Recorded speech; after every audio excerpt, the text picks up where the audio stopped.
So we're going to be doing a set of freeze drying of beef stew Mexican style. So when I say a set of them, I don't know how many batches it's going to end up being because we're doing a very large set of batches. The original recipe we got was from this cookbook, which my sister gave me about 40 or 45 years ago, I think. So it was my first big cookbook. And of course, I'd been cooking for my whole life, so just not with a nice cookbook. So the beef stew Mexican style is on here, and then it has a picture of it. And that's their little picture of it. And I honestly don't know, since these are probably stock photos, if that's actually a picture of something they cooked for this recipe or not. And there's no way to ever know with cookbooks.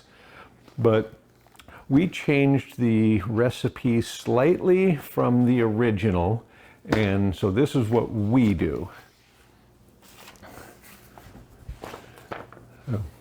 The original recipe started with 1.5 pounds of beef and 1 large onion, which would be about 3/4 pound. Well, our batch is 4 pounds of beef and 2 pounds of onions, and then all these other pieces. So this is the pieces that are set up for a single, what we call a single batch, which would be the equivalent of almost 3 batches of the original recipe. And these are going to be our double batches, which would be, again, that would be 8 pounds, where the original was only 1.5 pounds of beef. So we have the beef and onions are already cut, and so those will go into the pot. And we'll do a quick shot of everything being thrown in there, because it's a really simple stew. You just simply throw everything in the pot, let it cook, and then simmer for a few hours till everything's tender. We often brown the meat before we put it in there, just enough to kind of give it a brown edges, but it's not required. It wasn't in the original recipe. So as I said, for what we call a full-size batch, it's 4 pounds of beef, 2 pounds of onions, and then 2 tablespoons of garlic. And so I've got the freeze-dried garlic that we did a while back. It has olive oil, salsa verde, tomato paste, some paste picante sauce, and they used a different kind of sauce, but it's essentially this kind of thing. Red wine vinegar, red wine, and the original recipe had a cup, where we only put 6 ounces in a batch that's almost 3 times as big. Oregano, salt and pepper, and crushed red peppers, and some beef broth. Oh, and bay leaves. So we'll get all of that in the pot, and I can say what they are as we put them in the pot. But I've got these pre-measured a lot so that it's quicker to get in there.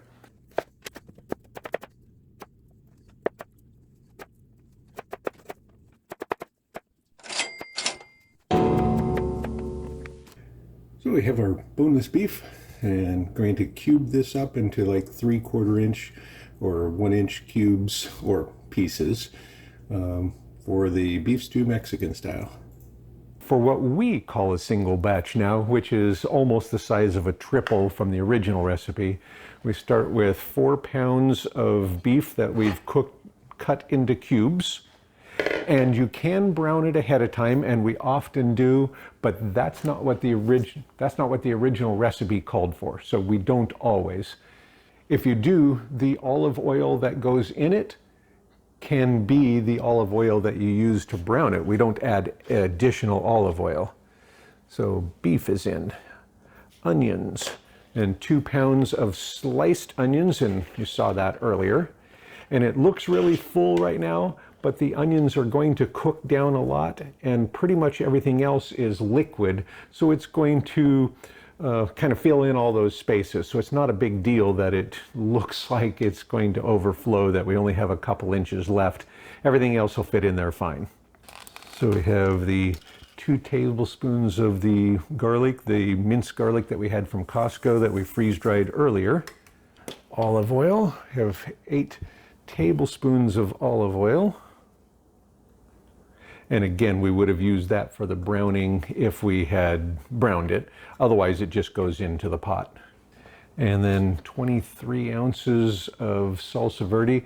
And it's just the calculations. There's no reason I couldn't have gone with 24 ounces, of course. And then 6 ounces of tomato paste.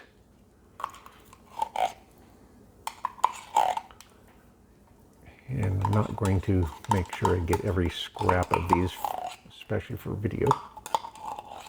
Okay.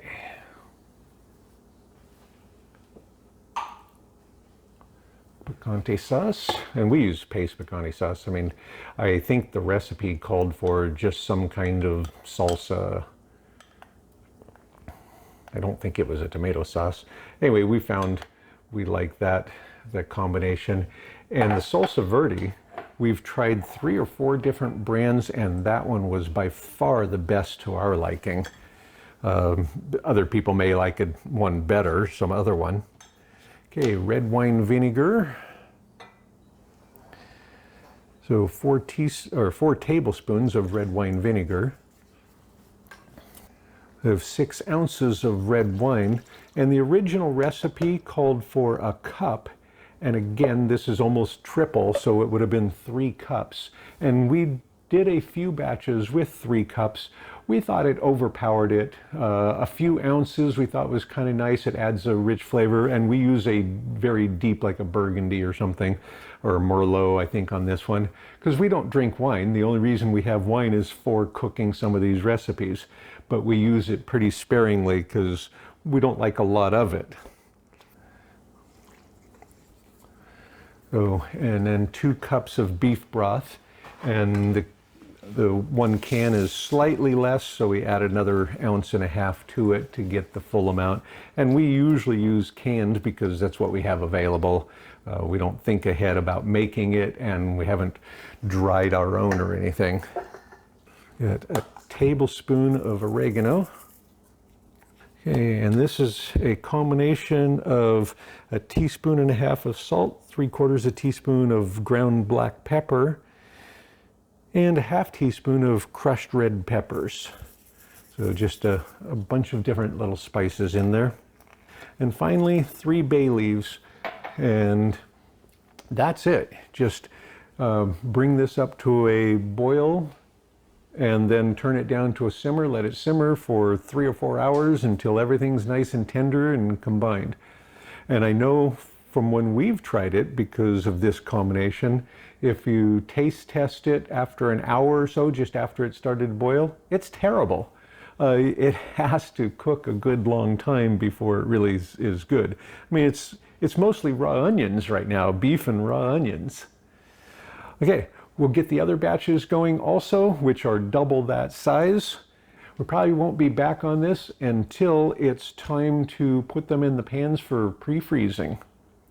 And most of this is going to be going to number 1 child, and her request was 2 cups per bag, or about 1 pound per bag, because she likes this. It's one of her favorites. That way she's got a good size serving for herself. Okay, we'll be back when this is about done. Since we're doing multiple batches all at once, I've made a checklist so we can check off each item as it goes into each of the pots, so I don't mess up and forget something. This had a good long time to cook. It's about 3.5 hours, 4 hours simmering. I put this batch in the oven at 275 to 300. And that seemed to do real well. So we'll get the bay leaves removed from there as we find them.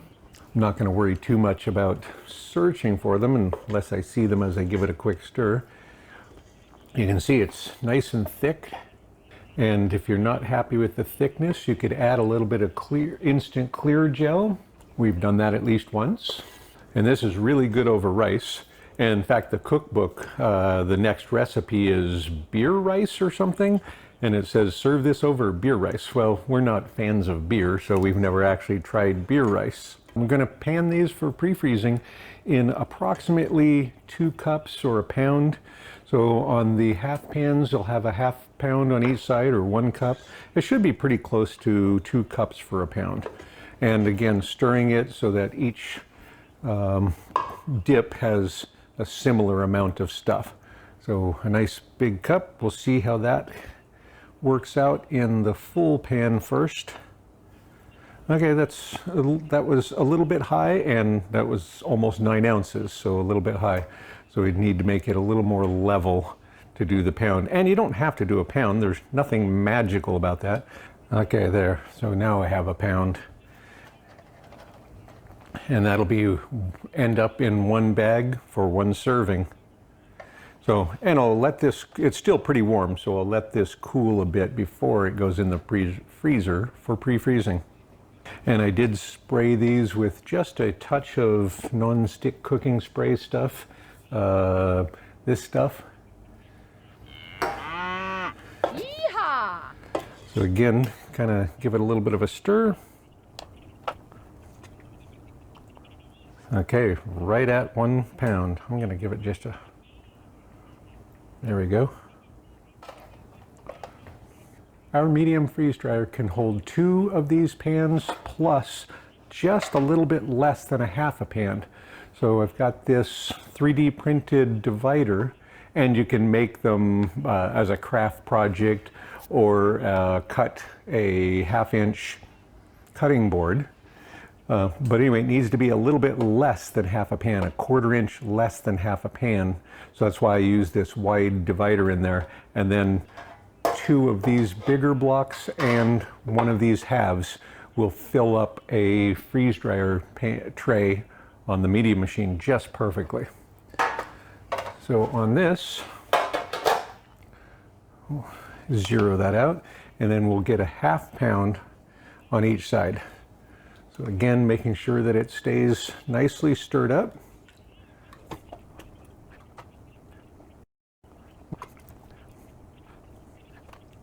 Just about a 1/2 pound on each side. And then after that's frozen, these will pop right out of there.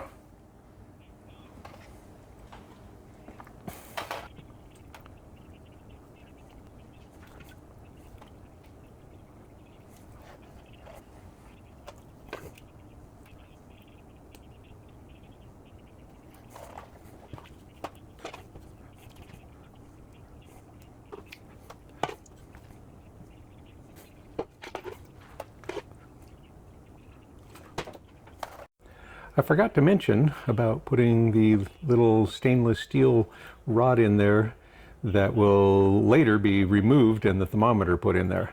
So I've got that in there. I need 4 of those for a batch, and I need 2 of these half ones, so 4 half ones. So 1 half one will go on each tray along with 2 of the whole ones. And then the rest of them don't need a thermometer. And really I could do with just 1 or 2 thermometers per batch would be okay. The beef stew Mexican style has been in the freezer for, I don't know, a week or so now. I did some pairs in between. I needed to get those done. But now I've got time to get 1 full batch freeze dried. Well, 2 batches. I've got time that it's going to take, but I'm going to use my sister's machine also, so we're going to get 2 batches done, 1 in each machine. And these are going to be for number 1 child, so these will all, or almost all of these, will get bagged in the size that she wants for her use. So most of them will be in 2-cup portions, because that's what she wants for her use. So let's get these on the trays and in the freeze dryer. After the batches of beef stew Mexican style, after I got them in the pans and frozen, then I popped them out and put them in these zipper bags. So now we're going to get 2 batches of them in 2 machines. So I'm going to put a batch of them in my machine and a batch of them in my sister's machine. So let's get enough out to do mine first. Then I'll bring some over to my sister's and get them on her, or in her machine also. So let's get them going. I will be weighing these trays as I always do, but these are really fairly unnecessary because each block is either a half pound or a pound. They've already been weighed, but I do like to get the total so I know how much was done. And it kind of gives me a check on how it's going if there's any issues. So in the trays we're waiting in the freezer, so they're nice and cold, and we'll get some of these blocks. Let's start with a parchment paper on there, one of the half blocks, and then I'll have one block with a thermometer piece in there. And let's see if I have any without in this one. Nope, I have to get some other ones. And get another slab. So by doing it this way, I already know that each of these big blocks was a pound and the middle one's a half pound. So weighing them is not really a big deal in this case, but I'm still going to weigh them because I do. So I'll get the stainless steel rod out of there, get it on the scale, and tray 1 is 1858. Because I put them into the freezer when they were still a little bit, well, room temperature, they probably lost some weight while it was still in the freezer.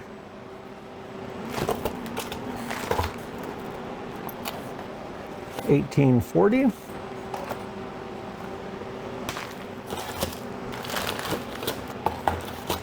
As I've mentioned before, by making the blocks this way using those pans, it fills the trays perfectly. So I get a very even load on there, and I can store them easily in the freezer until I'm ready to use them. They just work great in the freezer this way.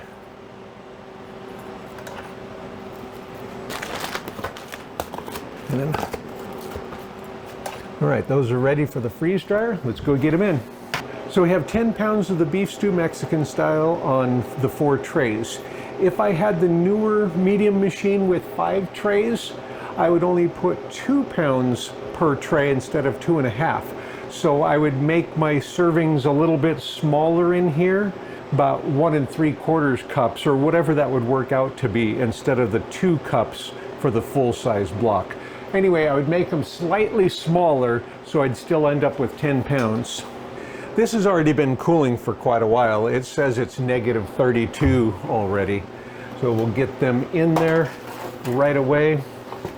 And this is 20 cups or 10 pounds of the beef stew Mexican style.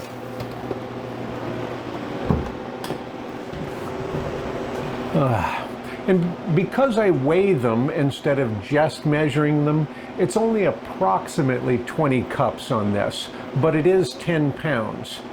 I find that 10 pounds is a great maximum, a great place to stop putting more water in there. And it depends so much on which food it is. If it's a fairly watery food like this, then 10 pounds is going to get me about 8 pounds of ice in there, and that's what it seems to do real well with. When I go higher than that, it seems to slow down because then it builds up enough to touch the rack. My sister's seem to be a little bit more even. Hers is a newer machine, seems to be a little more even. You can probably go another pound or so. But in general, 10 pounds has been a great load for us. Next, we'll go over to my sister's and bring beef stew over there and do a set in her machine. I started it a while ago also. In fact, I started it about the same time I started mine, so it should be pretty well chilled also. Let's go check it. So my sister's machine has been running for a couple hours now. The barrel is nice and cold, but the rack is still fairly warm because of the way that their programming works. I like the way mine works a little better. Anyway, we'll get the beef stew Mexican style on trays and get them in her machine now. We use parchment paper on lots of the things that we freeze dry, but it's certainly not required. They're stainless steel trays. They're easy to wash. They really work well. But I find it with a lot of things, when we crush them up, I can also use this paper to kind of roll up and use as a funnel to get stuff into the bags. We use parchment paper on a lot of things, but it's certainly not required. And then the same as we did on the first set that went into mine, we'll have the ones with the hole for the thermometer in some of them and ones without in the others.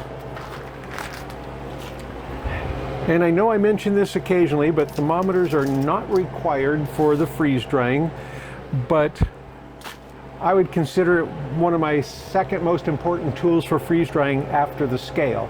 And the scale, it isn't for weighing and portioning, which I do like, it's for the dry check.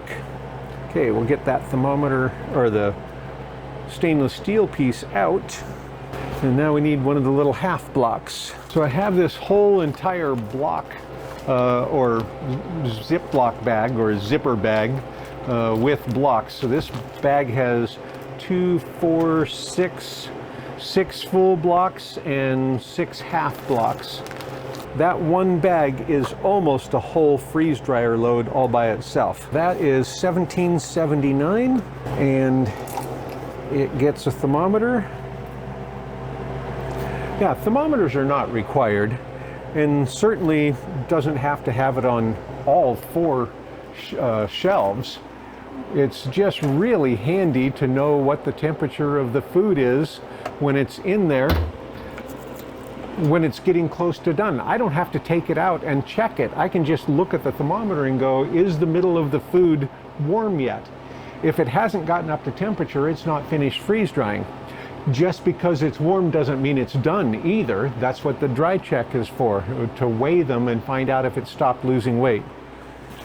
But I need to hurry up and get these in there before they get thawed. If I'm going to put thermometers in there, and I'm not going to put 4 of them in there, then the one I would want would be either the bottom one or the top one, because those are the 2 worst spots. They're the slowest, coldest spots. And using these stainless steel rods instead of drilling a hole for the thermometer has been a great change in the process.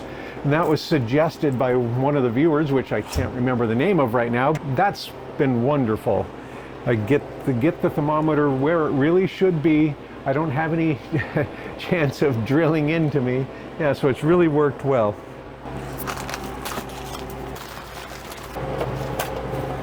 Yeah, these just slide out so nicely. $17.88. These trays have been in the freezer also, so they're still pretty cold. Come on, you can fit in there. There you go. Taxi! Then the rest of these will go back home in the freezer and wait till their turn in a freeze dryer. So that's all there is to do with that for now. We'll be back in a couple days, get them out and bag them the way number 1 child wants them bagged, and then get them shipped off at some point. So now I can continue to the next step, and it'll say that it's freezing finally. So we put 10 pounds in each of the 2 machines, and I have, I think, at least 14, 15 pounds left for additional batches later, which will be quite a while later because we have other things to do for the next couple of weeks. So I won't be doing any other batches after this one for at least a couple of weeks. We'll be back to check these in a couple of days because it's in the evening now, so it won't be tomorrow by the time it's finished. It'll be sometime during the next day.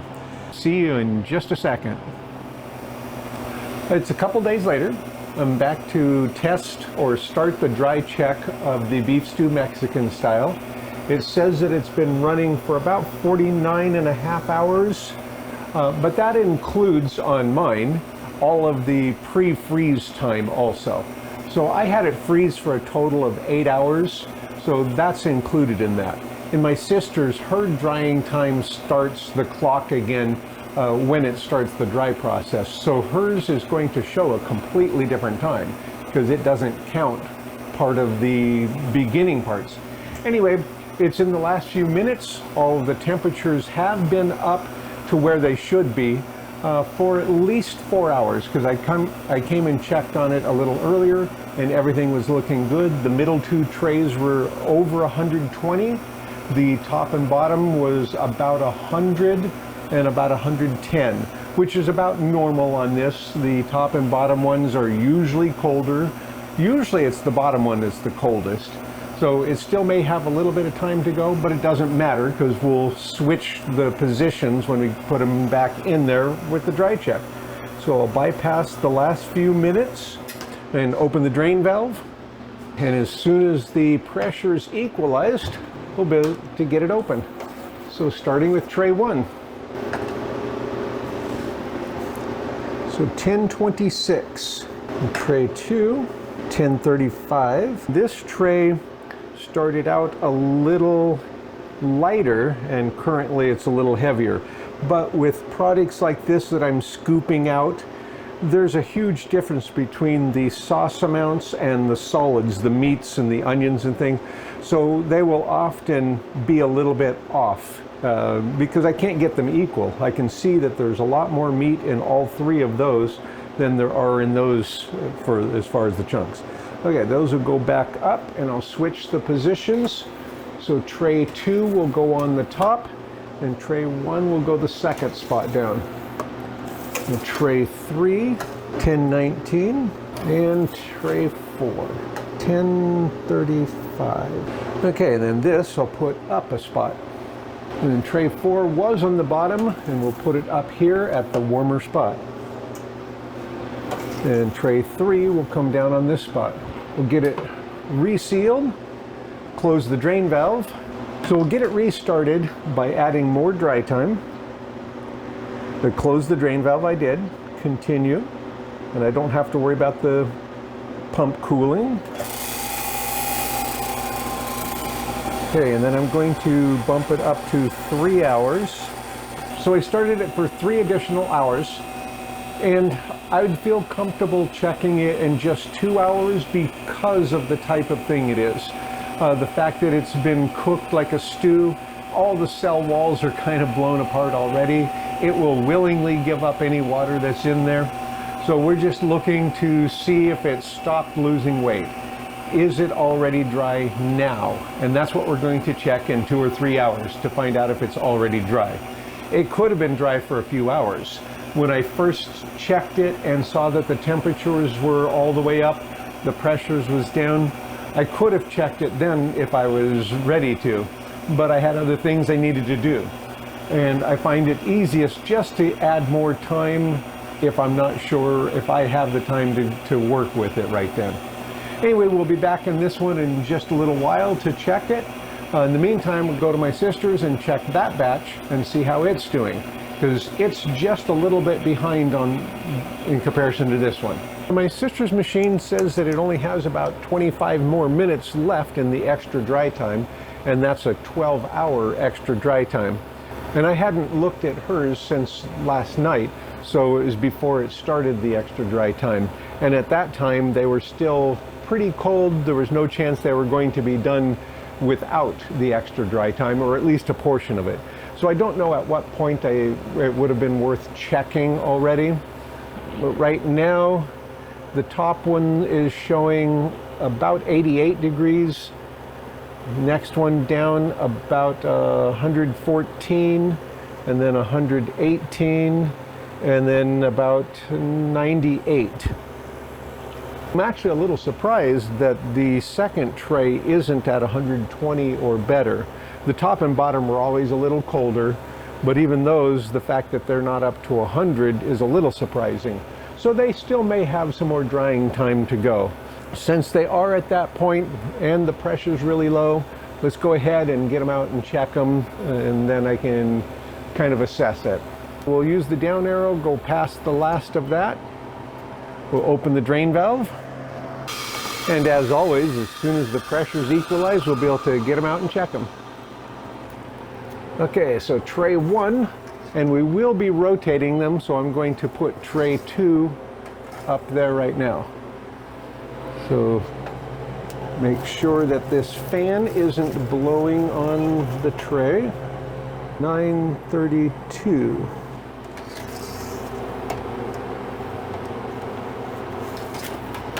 Tray 2. And wow, noticeably warmer. 911.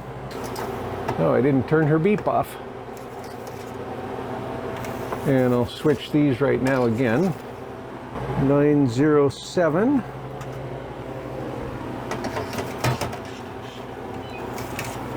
(903). Okay, get the drain valve closed, and that's ready to restart. More dry time, continue. And again, I'll go to 3 hours.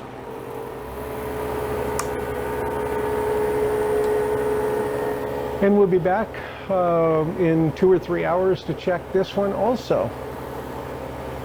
I like the area where my sister's is. It's quieter here. There's more soft, squishy stuff. Her area has carpet under it, or at least rugs, so it kind of absorbs some of the sound, and curtain things, so it absorbs a lot of the sounds, quieter than mine with its concrete walls.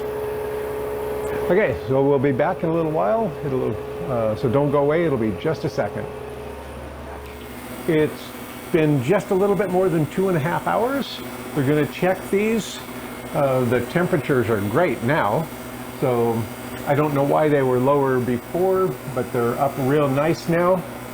We're at 108 on the top, 124, 128, and 120. So they're all up to temperature and have been for a while, so they were probably dry before. Let's get them out and check them. So we'll bypass the last few minutes, open the drain valve, and get them out. And starting with tray 1. We'll get that on there and see where we're at. So it's showing that it's down by 1. There's about 275 grams on the tray. 1 would be less than a third of, or less than a half of 1%. And it's bouncing up to the next number, so it's a fraction of a gram. So that's showing 226. That would be no change in 2.5 hours. So let's check tray 2. No change. 3, no change. And tray 4, no change. We'll get these moved over to the bagging area and get them started. We'll stop that with no defrost. Make it so much quieter in here. Get the defrost fan in place. So if we subtract back out the dry check time, that gives us about 49 hours of freeze dry time. And that includes the 8 hours of freeze time that I gave it. Because I gave it a long freeze time to make sure that all of that, because there was so much of it, had a chance to really get cold. So that batch took 31.43 kilowatt hours to complete. So restart that, reset it, it'll be ready for the next one. Now to the bagging. We'll get the thermometers out and get these weighed, just for my information. We already know that these started out as 1 pound blocks and half-pound blocks, and that's how we're going to bag them. We're going to use we're going to make 10 1-pound bags, because number 1 child has asked for 2 cups in a bag, and each block is about 2 cups. Each little block is about 1 cup. This batch started out as 10 pounds, which is 4,536 grams approximately, and after drying now it weighs 1,085 total. So each pound is the equivalent, or what was 1 pound is now about 108.5 grams. So each one of these blocks on the average will weigh 108 grams. 2 of these little blocks on the average would be about 108 grams. So that's how this will get bagged. We'll put 2 of the little blocks together and 1 of these bigger blocks in each bag. And we're not going to crush them very much. So we will use a bag that seems big, because I don't want to crush up all the nice big chunks. So I'll get some bags labeled and be right back. So I've got all the bags labeled. I've got the batch number up in the corner in case something fails about the label. I am using the thermal printed labels, and I know some people have a real issue with those fading over time. And I'm worried about that, but I have this for that eventuality if it happens.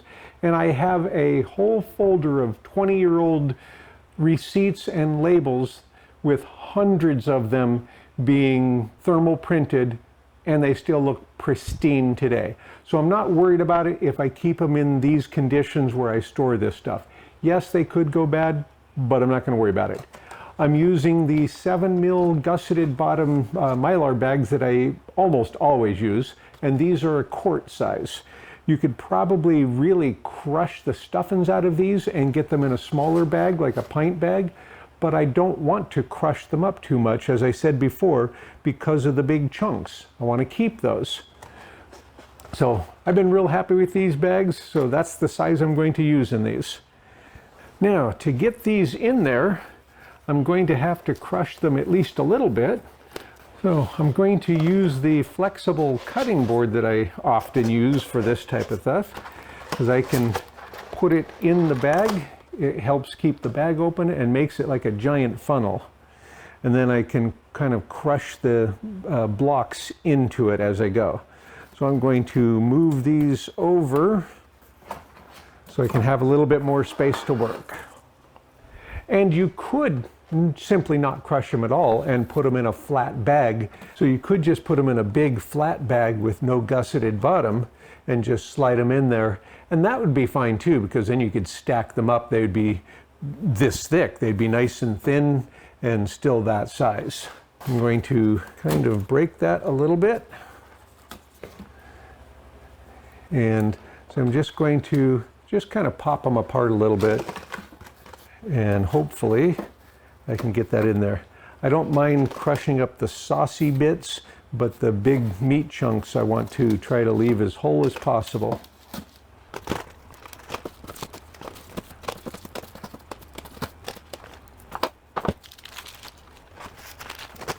Gonna shake them down a little bit, pull that out, and beef stew Mexican style in there. So you can see I wouldn't have been able to fit that in a smaller bag if I didn't want to crush them up more than that. So that's how all these will go. And this poor little guy is more sauce than chunks. Oh well, that's the way it works when you scoop them out.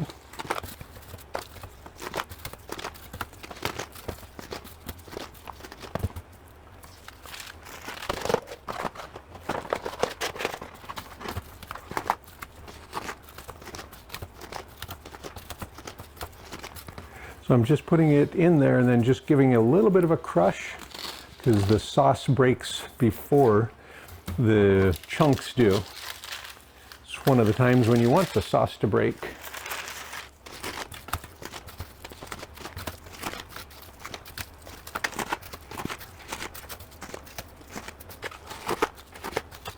Okay, now I'm also going to wipe this top edge off, because I didn't do a very careful job of making sure the cutting board, the flexible cutting board, stayed clean on the outside.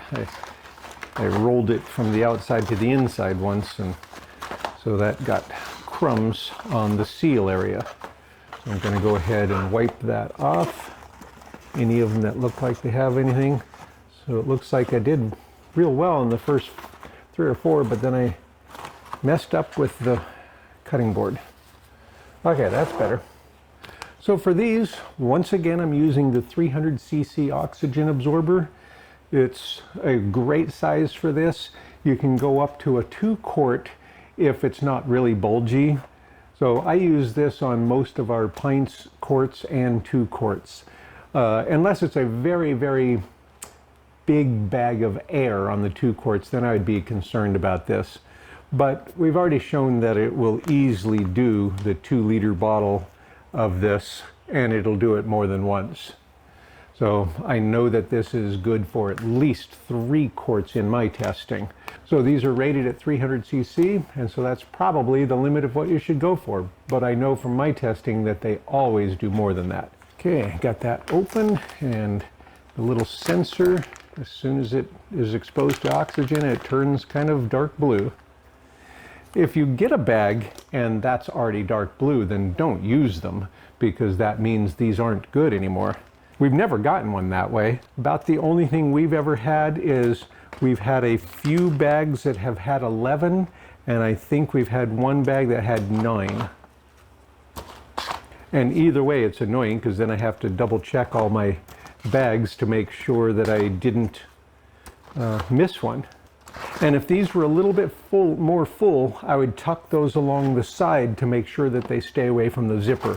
But dropping them in on these was enough to make sure that they were away from the zipper. Now I'm going to pull the ends apart to kind of start it, and then squish a little bit of the extra air out. With this food, I'm not worrying about them being crushed. So if I had a vacuum sealer, I wouldn't have any qualms about using it for this. It's not like tomato slices or green beans. Those will end up turning to powder. But so pulling the ends apart and then squishing it, it gets a little bit of the extra air out. Yeehaw! Those are ready for the heat sealer. I'm going to seal it real high up on the bag. Basically, this is a 5mm wide sealer, and I want to put it in the top 5 or 6 millimeters of the bag.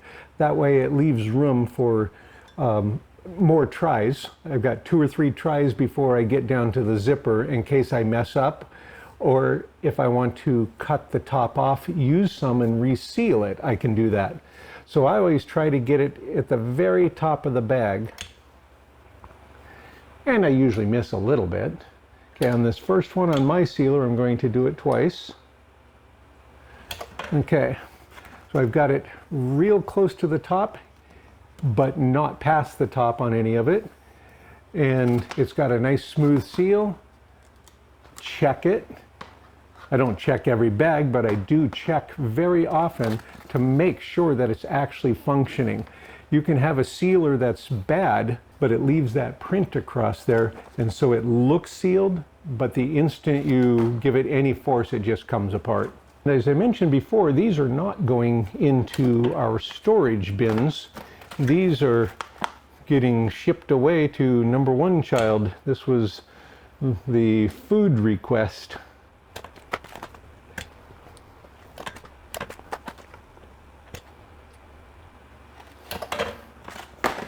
So that batch is ready for shipping or storage or eating. Now let's go to my sister's and check the other batch.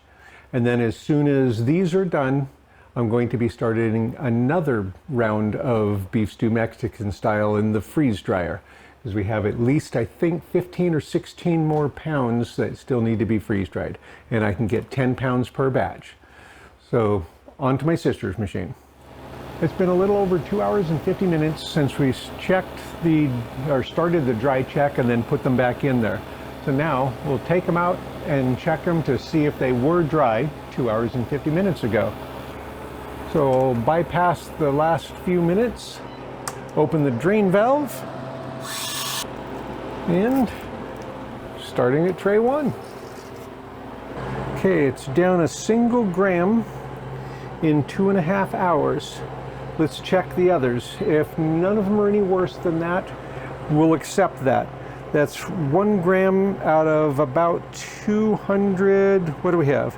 So it's about 260, about 270 grams on a tray. So 1 gram would be well under 1/2 of 1%. And that's somewhere during those 2.5 hours, almost 3 hours. So we should be fine. Let's check them. Okay, no change on that. So tray 3, no change. And tray 4. Okay, no change. We can stop this with no defrost. And we'll put her little defrost piece into place. you don't have to defrost this way. You can use the defrost function. We tried it once. I didn't like it. I don't like the fact that you leave a warm, moist environment in there.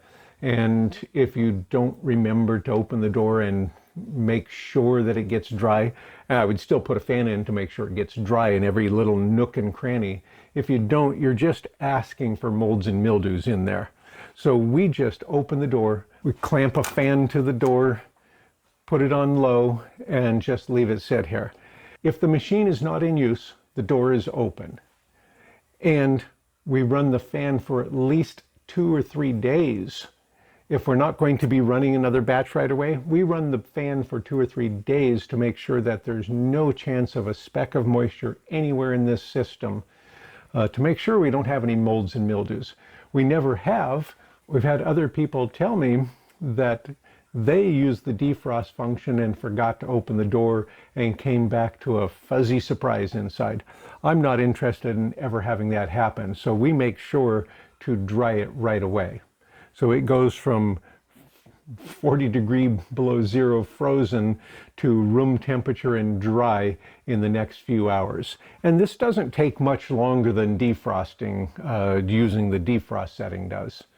Basically, you'll get these weighed, labeled, and bagged just the same way as I did on mine from my machine, because this is the same product, the same stuff. So really, that's all there is to do with this one. I won't bore you with the details of the rest of this. These will be bagged the same way as the other ones, just in a different setting.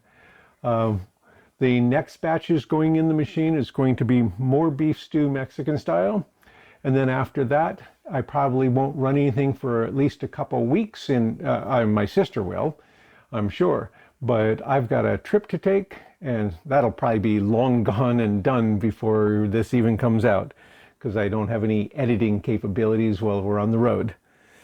Okay, so thanks for watching, thanks for following along, and stay tuned to the next food one, which I don't know what it'll be. Maybe milk, because we've got a couple of gallons of milk that need to be frozen before we leave. So later we'll end up freeze drying those.